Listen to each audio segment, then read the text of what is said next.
"No one will ever marry you," her stepmother said each morning, in the same flat voice she might have used to remark upon the weather.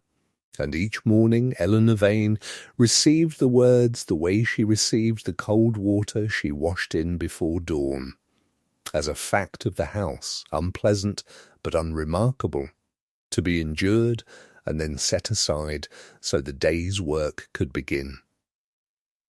The kitchen fire wanted laying, the hens wanted feeding. The account books, which no one else in the house could read with any accuracy, and which Eleanor kept locked in the bottom drawer of her father's old desk out of a loyalty no one had asked her to maintain, wanted balancing before the quarter's rents came due. There was no time, in a morning so arranged, to grieve a sentence that had been spoken to her, in one form or another, every day for the 4 years since her father's death had left her in the care of a woman who had never wanted her and 2 stepsisters who had never needed her, except as a pair of hands. Fern Hollow had once been a modest but respectable holding, 300 acres of good pasture and poor drainage, a square grey house with ivy on the south wall, a family that had farmed the land honestly since the reign of the second George. Mr. Edmund Vane had been a gentle, impractical man who understood horses better than he understood mortgages, and when he died of a fever contracted nursing a tenant's sick child, he left behind a young second wife, 2 daughters not his own, 1 daughter who was, and debts that took Eleanor the better part of a year, working in secret by candlelight, to fully comprehend. Mrs. Vane comprehended none of it, and cared to comprehend less. She understood only that the house was smaller than she had been promised, and the stepdaughter larger than she found convenient, and she addressed both grievances with the same tool, a daily reduction, spoken pleasantly, designed to be borne rather than answered. "No one will ever marry you, Eleanor better you, make yourself useful." On the morning the carriage came, the reduction had been delivered before breakfast, over the matter of a torn hem that was in fact 3 years old, and had been mended so many times it was more thread than original cloth. And Eleanor had gone out afterward to see to the gate, because the gate was hers in every sense that mattered, even though the land beneath it belonged, on paper, to her stepmother's use until Eleanor's 25th year, or her marriage, whichever came first. And everyone in the house knew which of those was expected to come first, if either came at all. The lane beyond the gate ran low through a stretch of water meadow before climbing toward the turnpike road, and every autumn when the rains set in, the low stretch flooded into a broad brown ford that swallowed carts to the axle, and had once, memorably, swallowed a curate's pony entirely. Eleanor knew the ford the way she knew the rooms of her own house, knew which 2 feet of it held firm gravel bottom, and which held a soft-sucking mud that could take a wheel and not give it back, because she was the one who each year, with a borrowed spade and no one's thanks, marked the safe crossing with a line of white stones so that the tenants' carts might get through to market. She was doing this very work, sleeves pinned back, mud to the elbow, when she heard the carriage. It came fast and handsome, a black lacquered thing with a crest she did not trouble to identify, drawn by a matched pair that clearly did not know the lane. And it went into the ford exactly where she had, the week before, driven a stake to mark the place travellers ought not to go. The near side wheel dropped. The carriage lurched, canted and stopped dead at an angle that made the coachman swear and the horses plunge, and from within came a single sharp word of command, cut off, as the whole equipage settled another inch into the mud. Eleanor did not think about whose carriage it was. She thought about the horses, who were frightened and would do themselves an injury if no one calmed them. And she went into the water without pausing to consider that her skirts would be ruined past mending, because the horses came first and mending came after, as it always did at Fern Hollow. The coachman, a stout red-faced man entirely out of his depth, was still fighting the reins when she reached the lead horse's head and began speaking to it in the low, unhurried voice she used on frightened animals, a voice that had steadied colts and calving cows, and once her own father in his last fever. The horse quieted.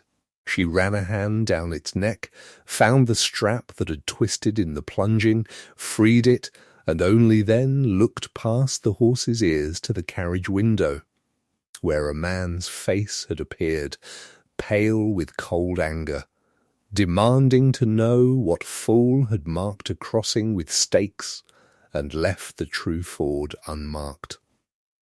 "The stakes mark the true ford, sir," Eleanor said. "You have driven past them, not through them." He looked at her properly then, at the mud to her elbows that ruined him, the plain dark stuff of her dress with no cloak against the October chill, and something in his face closed, the way a ledger closes, some concluded, no further entry required. "Fetch your master," he said, "or your mistress. Someone in authority. This lane wants seeing to, and I've no time to discuss it with a serving girl." Eleanor felt the words land somewhere just beneath her ribs, in the same place her stepmother's morning sentence always landed, and she was surprised to find that this stranger's contempt, offered in an instant and without malice, wounded rather less than 4 years of daily, deliberate unkindness, perhaps because it cost her nothing to correct him. "There is no master here to fetch, sir, and no mistress who could tell you more of this ford than I have already told you." She stepped back from the horse's head, keeping one hand light on its bridle out of habit rather than need. "Your wheel is sunk in mud that will not release it without digging, and digging is better done before the light goes than after. If your man will fetch the spade from beneath the gatepost, I keep one there for exactly this purpose. Since exactly this happens perhaps 4 times in every wet autumn, we may have you free within the half-hour. If you would rather wait for someone of authority to be fetched from the house, I expect you will still be here at nightfall, as there is no one in that house but a widow, 2 young ladies, and myself, and none of the 3 of them has ever in her life lifted a spade." There was a silence from the carriage of the particular quality that follows when a man realizes he has misjudged a situation and has not yet decided whether to admit it. Then the door opened, and he climbed down into the mud himself, which she had not expected, and stood a moment surveying the ford, the stakes, the sunken wheel, and her in that order, with an attention that felt entirely different from his first glance. He was younger than his voice had suggested, dark-coated, dark-haired, with a kind of face that had been handsome before it had learned to hold itself so still. And he wore his authority the way some men wear a coat too heavy for the weather, necessary perhaps, but a burden all the same. "You keep a spade beneath the gatepost," he said, "for exactly this purpose. I do. And you mark the ford yourself, each year. There is no one else to do it, sir, and the tenants must get their carts to mark it whether or not anyone remembers to do it for them." He said nothing further for a moment, only looked at her with an expression she could not read and did not try to, because she had already turned to fetch the spade herself, since it was clear his coachman had no idea where to look, and the light, as she had said, would not wait on anyone's pride. It took nearer to an hour than a half, in the end, because the wheel had gone deeper than either of them first judged, and because the stranger, once he understood there was genuinely no one else to do the work, took off his coat without being asked, and dug beside the coachman with a competence that surprised her more than his standing there in the mud at all. Competence was not a thing she had expected of a man who arrived in a carriage with a crest. She directed rather than dug, because 4 years of managing a flooding ford had taught her precisely where the firm ground lay beneath the mud, and precisely how a wheel wanted to be turned to find it, and she gave her instructions in the same plain voice she had used on the horse, and he took them without argument, which she had also not expected.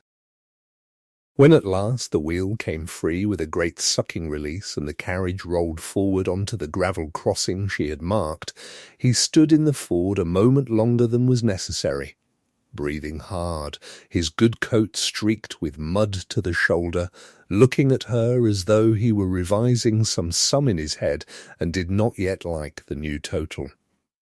"I am obliged to you," he said, "more than the words suggest, but I find I have no better ones just now. You owe me nothing, sir, beyond driving through the stakes and not past them, the next time you come this way." "There will be a next time?" "There is always a next time, on this lane, in October." She looked past him at the carriage, at the crest she still had not troubled to read, and something in her wanted, absurdly, to know his name, though she would not ask for it, and told herself the wanting was only curiosity, the ordinary kind that any encounter with a stranger produces. "I wish you safe travel the rest of your way, sir, wherever it lies." He might have told her then. She would think of it often, afterward, that he stood with the words visibly forming, and did not speak them, only inclined his head. Not quite a bow, but nearer to one than his first words to her had suggested he thought her due, and climbed back into his carriage, and was gone up the lane toward the turnpike road before she had finished wringing the worst of the ford water from her skirt. It was her stepmother who supplied the name, an hour later, arriving at the gate in a state of barely contained agitation because a boy from the village had run the mile to Fern Hollow specifically to report that the Duke of Rothmere's carriage had been seen stuck in their ford. And had a young lady from the house gone out to it? And was it true? "The Duke of Rothmere, Mrs. Vane repeated, when Eleanor confirmed the substance of the boy's report, in a voice that suggested the words themselves were a kind of currency she was already spending in her head. "The Duke of Rothmere was here, at our gate, and you did not think to send for me?" "There was no time to send for anyone, madam. His wheel was sunk and his horses were frightened. You might have sent Beatrice to fetch me while you kept the horses calm. You might have thought, for one moment, of how this family is to be represented, rather than Mrs. Vane's gaze travelled down Eleanor's mud-streaked dress, her bare wet arms, the strands of hair come loose from their pins, and something like satisfaction moved behind her eyes. The particular satisfaction of a woman who has been handed fresh proof of an old argument. Well, it can hardly be helped now. Though I confess I am glad, in a manner of speaking, that he saw you exactly as you are, and not dressed up to look otherwise. There is no sense pretending to a duke what 4 years of plain truth have already taught this whole county. And what truth is that, madam? That you are a good, capable girl who will make some steady man an excellent housekeeper one day, and that a duke's notice, however kindly meant, is not the sort of notice that comes twice to girls like you. Mrs. Vane said it without cruelty, which was, Eleanor had come to understand, the precise mechanism of its cruelty, that it was offered as simple fact. The way one might tell a child the sky was blue, requiring no venom because it required, in the speaker's mind, no argument at all. Come in and change. You are letting the cold in with you, standing there dripping. Eleanor went in and changed, and did not think of the Duke of Rothermere again that day, or told herself she did not, though she found herself twice at the gate before dusk, ostensibly to check the ford stakes, in fact to see if a black lacquered carriage might yet return up the lane. It did not. The gate stood as it had always stood, marking the line between Fern Hollow's poor sunken fields and the fine dry rising ground of Rothermere Park beyond, and Eleanor lit the lamp in the gatehouse window that evening, as she did every evening from Michaelmas to Lady Day, a habit begun by her father to guide tenants home along the flooded lane after dark, and continued by her, because someone ought to.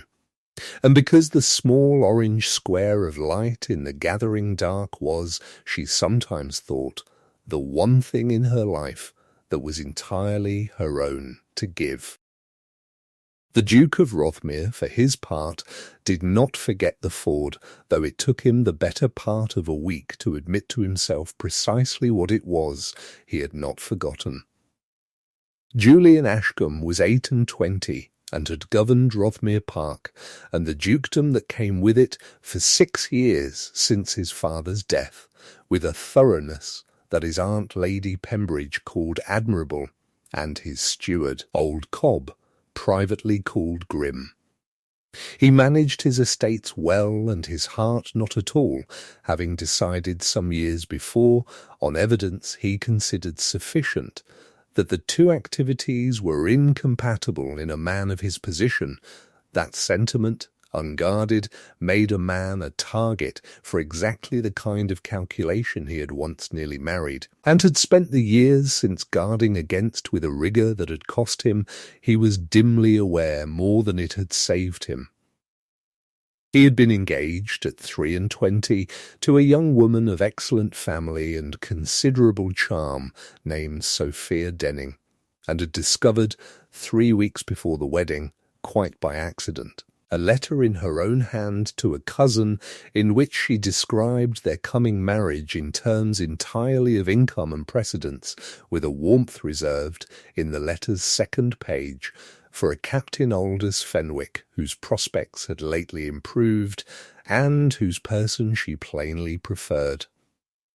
He had ended the engagement quietly, at some cost to his own reputation, and had converted the wound, in the years since, into a policy that he would trust no woman's regard until it had been tested against every incentive she might have to feign it, and that a woman with nothing to gain from his notice was, by definition, safer to trust than one with everything to gain. A policy that made him, in practice, colder to the poor than to the rich, since he assumed the poor had more to gain and therefore more reason to dissemble, and had never troubled to examine the unkindness in that assumption until a girl with mud to her elbows had corrected him about a ford in a tone that assumed nothing from him at all, wanted nothing from him at all, and had, in fact, seemed faintly relieved when he drove away. He found himself, a week later, inventing a reason to return. The reason was not, strictly speaking, invented. It was true, and had been true for some years, that the low fields of Fern Hollow flooded worse than the natural lay of the land could account for. And true also that old Cobb had mentioned more than once that the drainage ditch along the Rothermere boundary had been diverted decades before by a previous steward to spare Rothermere's own low pasture, at Fern Hollow's cost, and had never been set right. It was true that a responsible landlord, on being reminded of this, might reasonably send word that he wished to discuss the matter with whoever managed Fern Hollow's land. It was true, and yet the Duke was aware, as he dictated the note to Cobb of a species of relief in his own chest that he did not examine too closely, because he had trained himself for 6 years not to examine such things at all. The note went to Mrs. Vane as head of the house, and it was Mrs. Vane, flustered and delighted by the honour of a ducal communication and entirely ignorant of ditches, drainage, or any figure with more than 2 places, who thrust it at Eleanor across the breakfast table 3 mornings later with the air of a woman handing off an unwanted chore. "You had better see to it," Mrs. Vane said. "You always see to the tiresome business. He wants to discuss the boundary ditch, whatever that may mean, and I am sure I could not tell a duke one thing about a ditch if my life depended upon it. You may tell him whatever needs telling, only mind you are civil, Eleanor, and do try not to remind him quite so plainly that we keep no proper staff." So it was that Eleanor came to the gate 3 days later, in her one good dress rather than her working one, though she told herself the change was for the dignity of the house and not for any other reason, and found the Duke of Rothermere already there ahead of her, on foot rather than in his carriage, examining the sunken line of the ditch where it ran along the boundary wall with an attention that suggested he had, in fact, come to look at the ditch and not merely to invent a pretext for looking at anything else. "Your Grace." She had learned his title from her stepmother's breathless repetitions of it over the intervening days, until the 2 words had begun to feel almost worn smooth from use before she had ever had occasion to speak them herself. Miss Vane. He straightened from his examination of the ditch, and there was something in his face, not quite the closed, concluded look he had worn at their first meeting, but its opposite, an expression of a man reopening an account he had thought settled. "I had understood I was to discuss this matter with Mrs. Vane. Mrs. Vane keeps the house, sir. I keep the land, insofar as it is kept at all. It has been so since my father died, and I confess I would rather explain the ditch to you myself than have it explained to you second-hand and badly, which is what would happen were I to leave the matter to anyone else in this house." He looked at her a long moment, and something that was very nearly the beginning of a smile moved at the corner of his mouth and was suppressed before it could properly arrive. "Then explain it to me, Miss Vane. I find I would rather hear it from the person who understands it." She did explain it, walked the boundary line with him for the better part of an hour, showed him where the old ditch had been diverted, by whom and when, so far as parish memory and her father's old papers could establish it, showed him the low fields it starved of drainage and the higher Rothermere pasture it spared, and did so in the plain, unadorned, competent voice she had used on the horse and the ford and every practical difficulty life at Fern Hollow had set before her. A voice entirely without artifice, because she had never had occasion to develop any, and the Duke of Rothermere listened to the whole of it with an attention he had not given anyone, he privately reflected, in a very long time. "You manage all of this yourself," he said, when she had finished.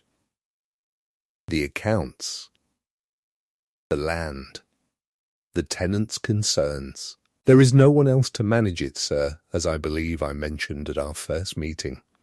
"You did mention it."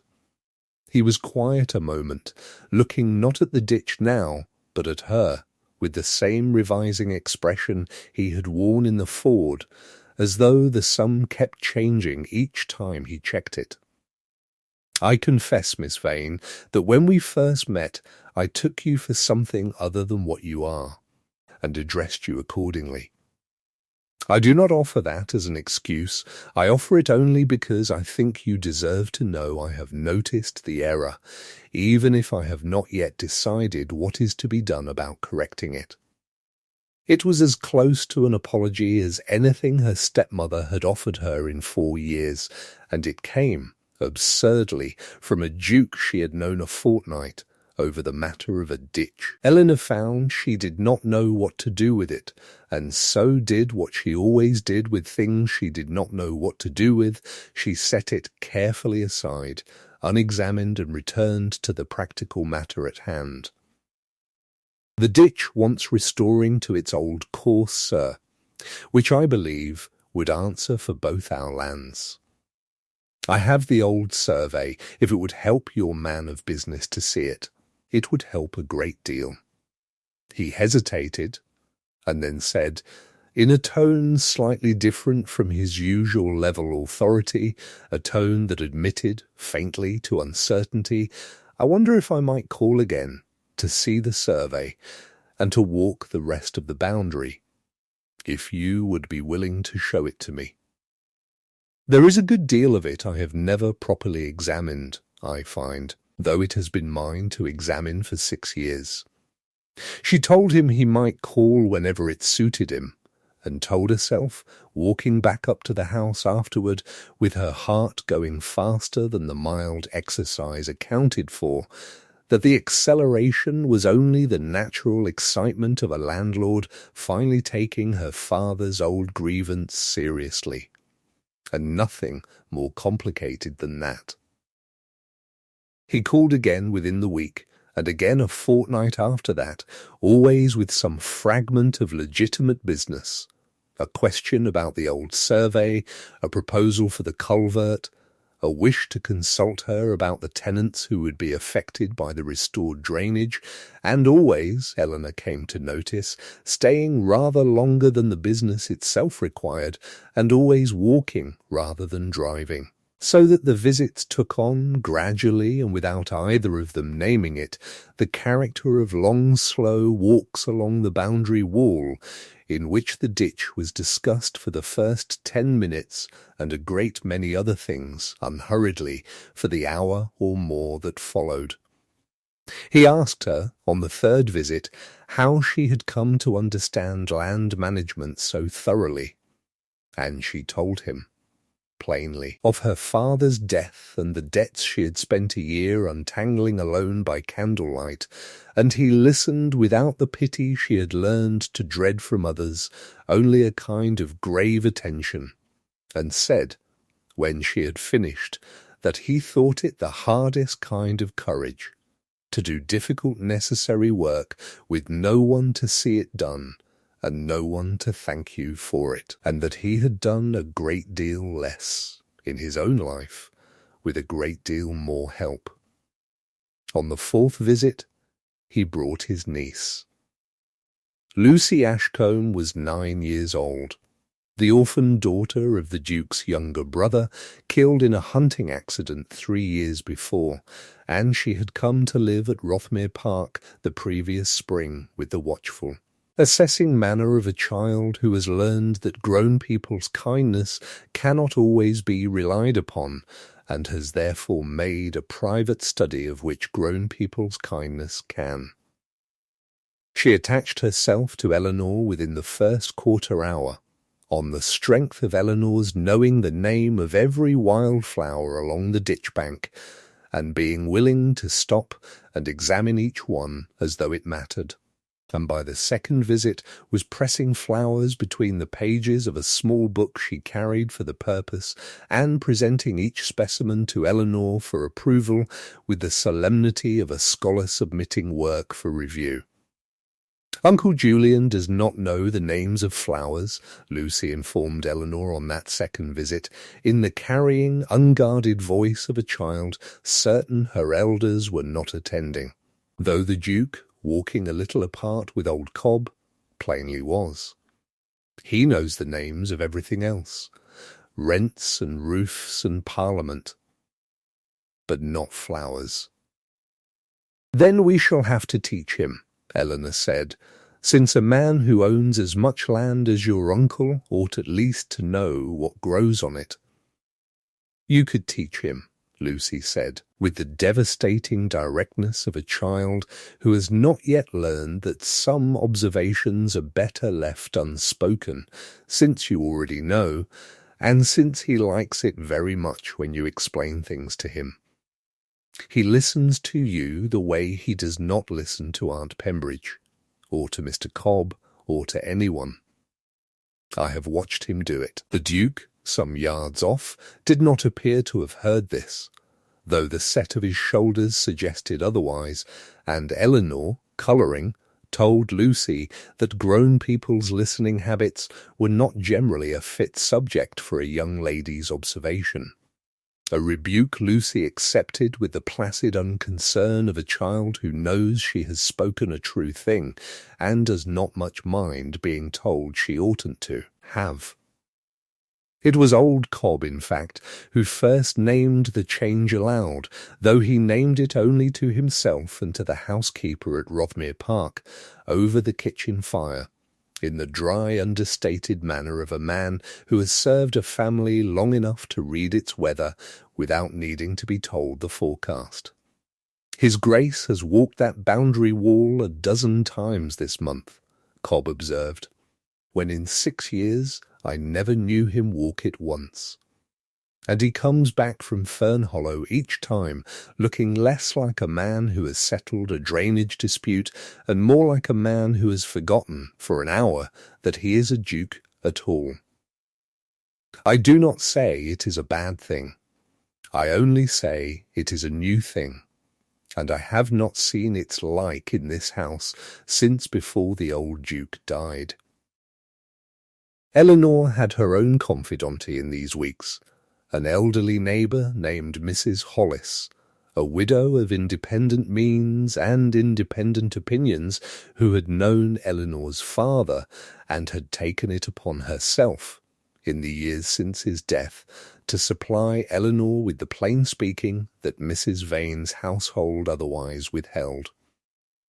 It was Mrs. Hollis who said to her, over tea, some 6 weeks into the business of the ditch, with the bluntness of a woman long past caring whether bluntness gave offence, "You had better tell me, Eleanor, whether you know what you are about with the Duke of Rothmere, because the whole parish has begun to speculate, and I would rather you heard the truth of it from me than from your stepmother's version, which I imagine leans considerably toward discouragement. There is nothing to be about, Mrs. Hollis. He is putting right an old wrong on the land, which is only justice, and I am assisting him, because I understand the land better than anyone else in this house. That is what the ditch is about. Certainly, I am asking what the visits are about, which I think you know is a different question, and I think you know the answer, and I think you are declining to examine it because your stepmother has spent 4 years training you to expect nothing, and a woman trained that thoroughly finds it safer to disbelieve good fortune than to risk being wrong about it." Mrs. Hollis set down her cup with a decisive click. "I will say only this, and then I will let the subject rest. A man does not walk 6 miles of boundary wall a dozen times in 6 weeks in every kind of weather to discuss a ditch. I have known men in my life who discussed ditches out of genuine passion for drainage, and I promise you the Duke of Rothmere does not have the look of one of them." Eleanor did not answer this directly, because she did not trust herself to, and carried the conversation home with her unresolved, turning it over in the privacy of her own mind in the hours after the household slept, when she sat, as she often did, at her father's old desk with the account books open before her, and did not, in truth, look at them at all, but at the small orange square of lamplight reflected in the dark window glass, and asked herself honestly for the first time whether Mrs. Hollis might be right, and found that she was afraid to answer, because to hope and be wrong seemed to her a harder thing to bear than never hoping at all. The Duke, for his part, was engaged in a private reckoning of his own, considerably less comfortable than hers, for he understood exactly what Cobb and Mrs. Hollis and, he suspected, half the parish had already concluded, and he could not decide whether the conclusion frightened him because it was false or because it was true.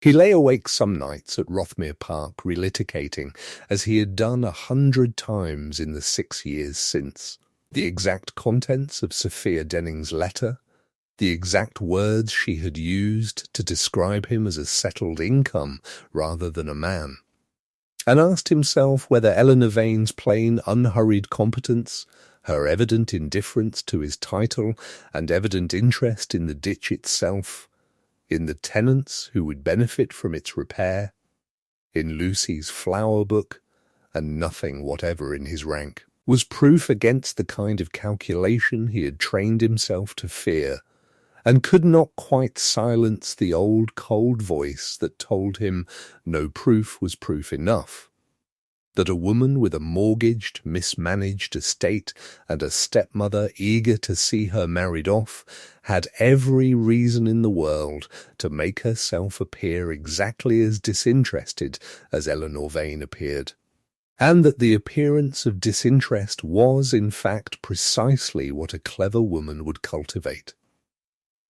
He hated the voice.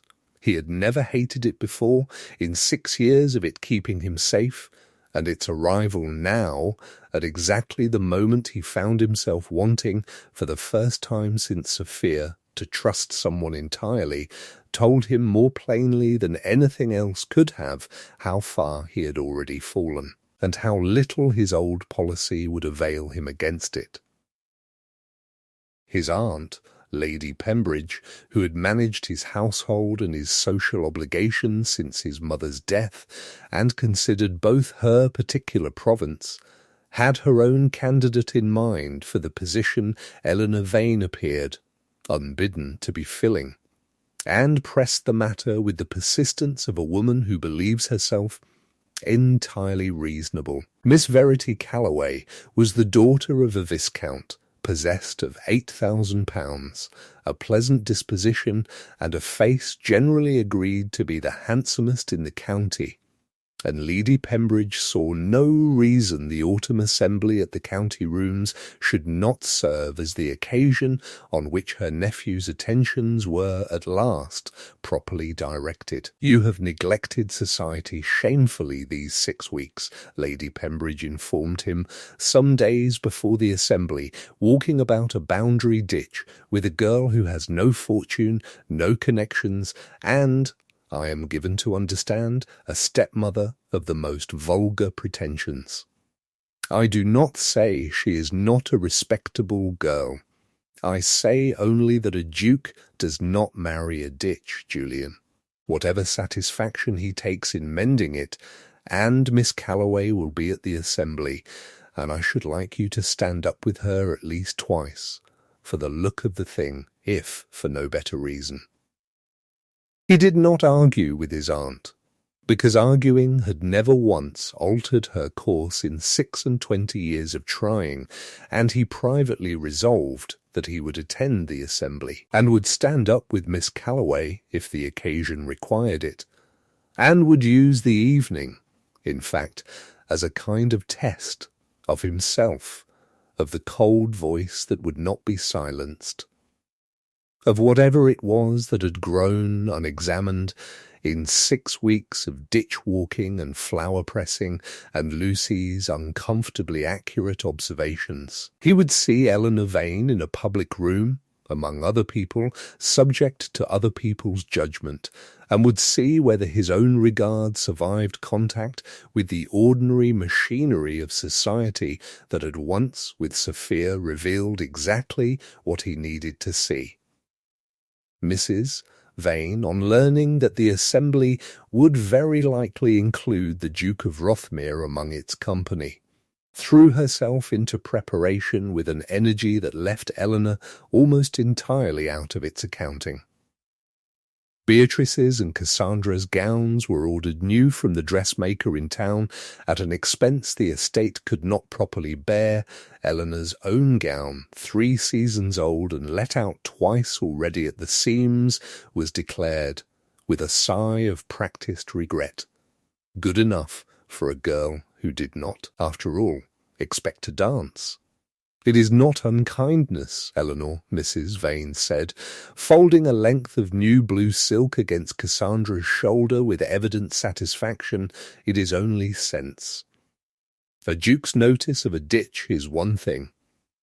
A duke's notice at an assembly before the whole county is quite another, and I should not like you to embarrass yourself expecting the second on the strength of the first. Wear the grey. It answers well enough for standing at the side of the room, which is where a girl in your situation is generally found, and there is no shame in it."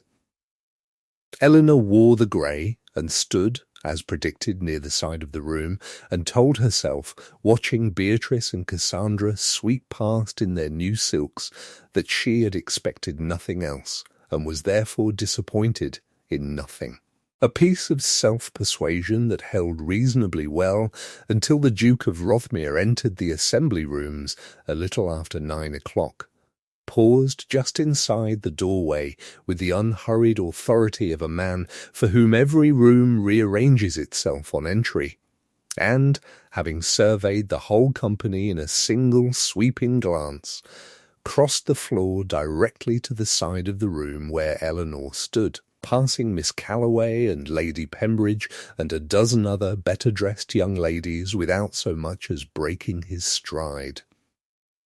Miss Vane. He bowed, correctly, publicly, in a manner that left no one in the assembly rooms in any doubt of what they had just witnessed. "I had hoped to find you here. I have brought the revised survey of the boundary ditch as I promised, though I confess it is a poor excuse for a dance, and I hope you will not think me presumptuous in asking for one regardless." The room, which had been engaged in its own low continuous murmur of music and conversation, developed, in the space of that single sentence, a very particular kind of silence. The silence of a great many people recalculating, simultaneously, the social arithmetic of the evening. Mrs. Vane's face across the room performed a rapid sequence of expressions before settling on one of rigid, uncertain, smiling.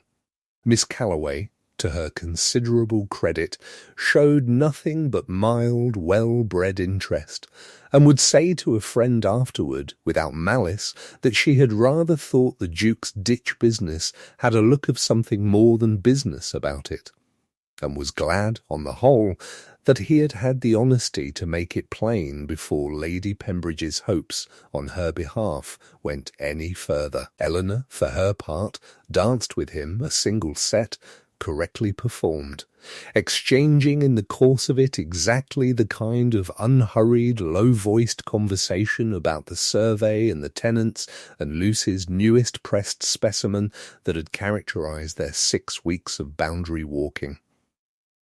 Conversation that anyone observing closely would have recognized as courtship conducted in the vocabulary of land management, because neither of them yet had better words for what was happening between them, or the courage to use those words if they had.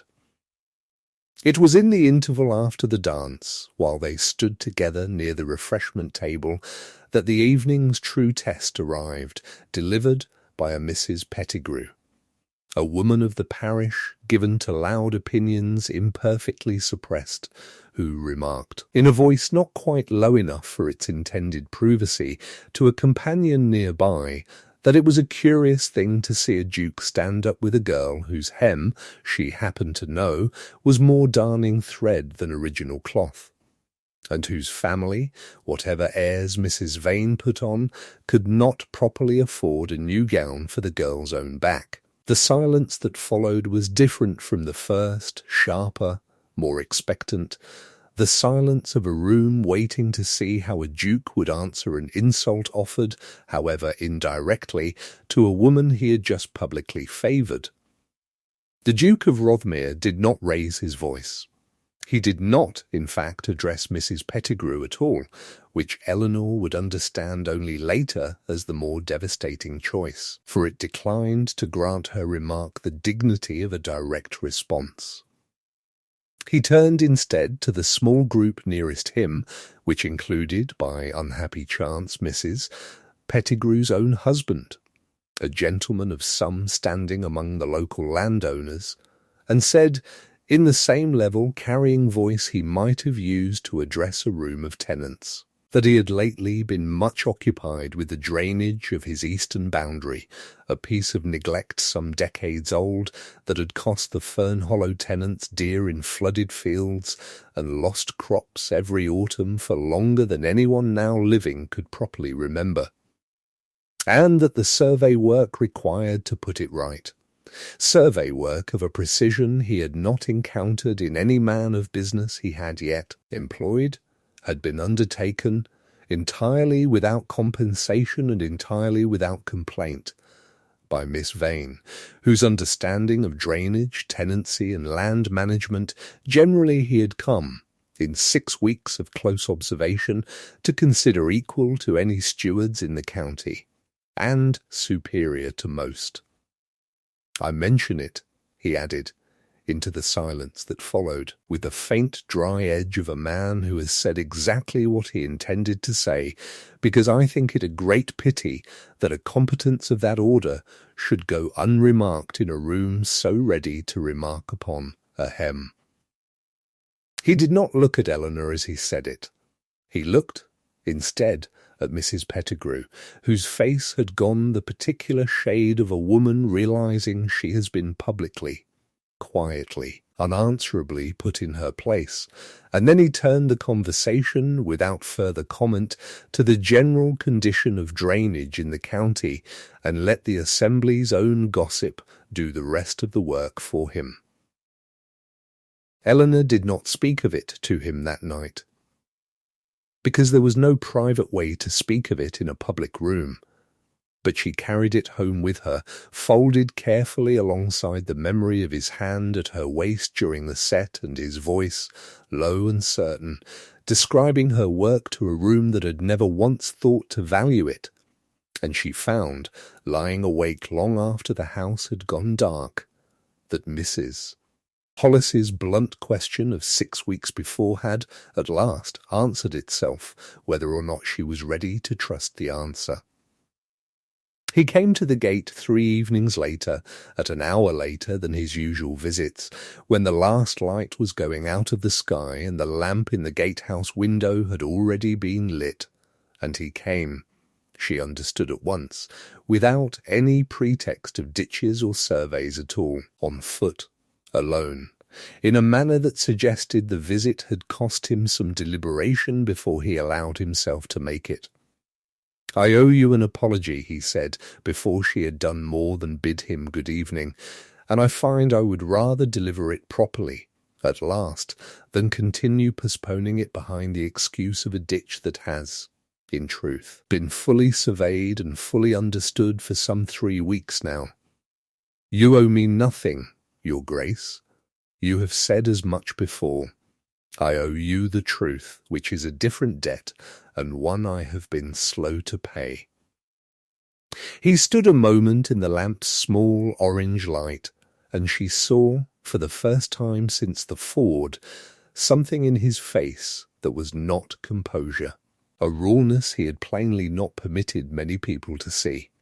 "When I first met you at that ford, mud to your elbows and no one to fetch on your behalf, I judged you a servant, and dismissed you accordingly, and I have thought a great deal since about why I judged so quickly and so wrongly.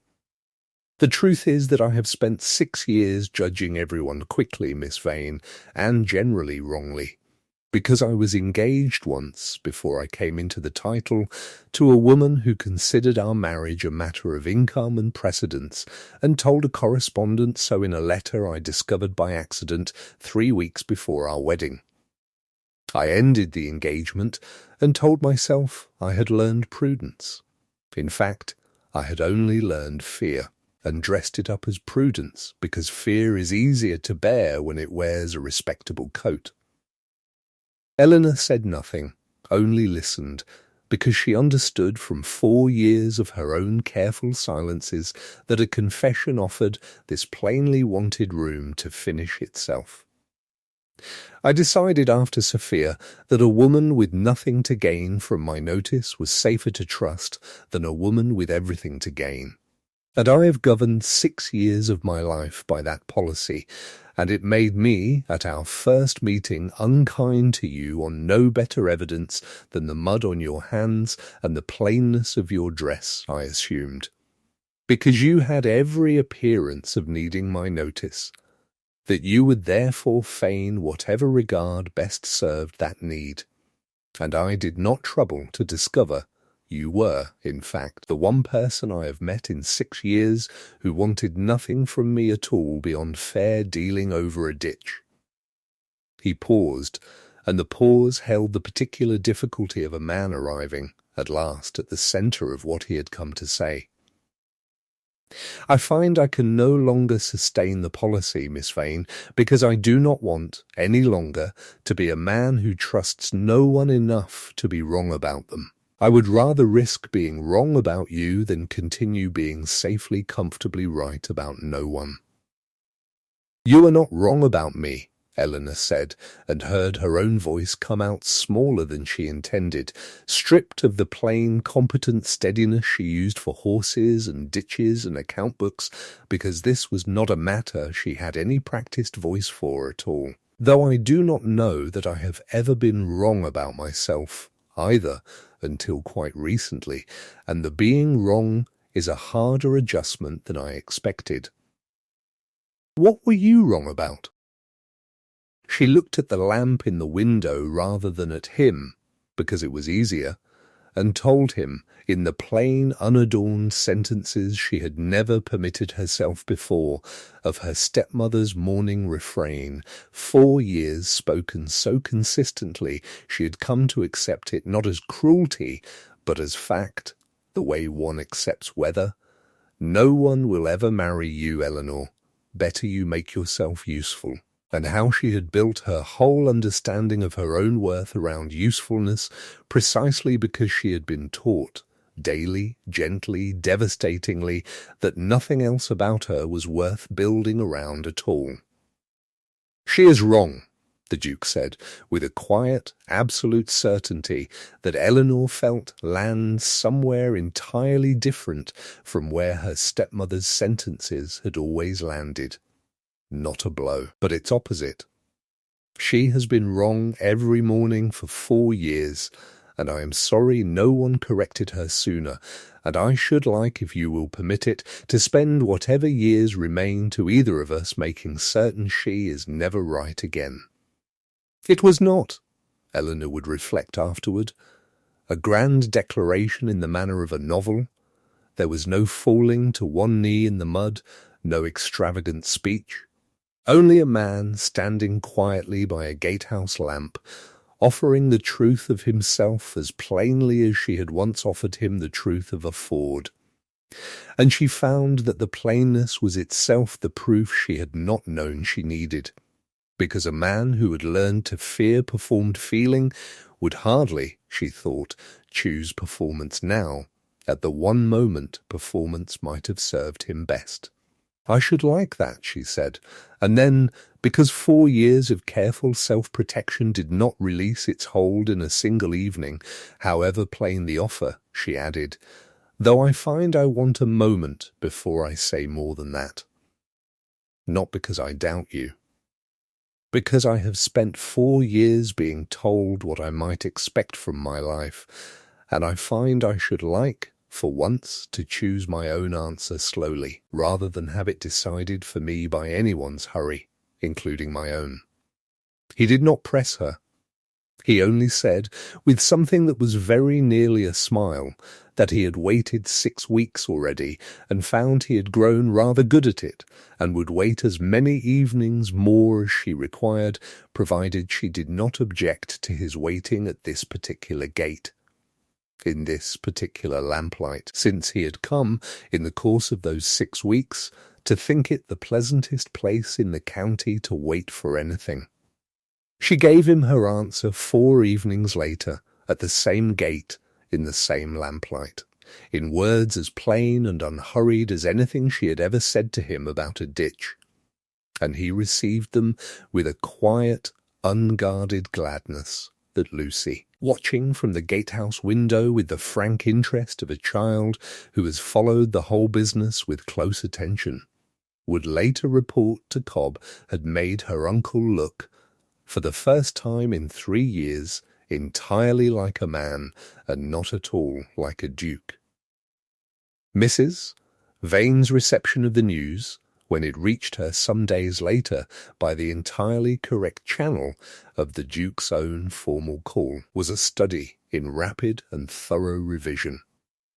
The woman who had for 4 years declared, daily, that no one would ever marry Eleanor discovered within the space of a single afternoon that she had in fact always privately recognized Eleanor's superior qualities, had always known a discerning man would see past mere fortune to true worth, and had, she was now given to understand, done everything in her power to prepare Eleanor for exactly this eventuality. Eleanor listened to the whole performance without correcting a word of it, because she found, to her own quiet surprise, that she no longer needed her stepmother's account of her to be true in order to know her own worth for herself.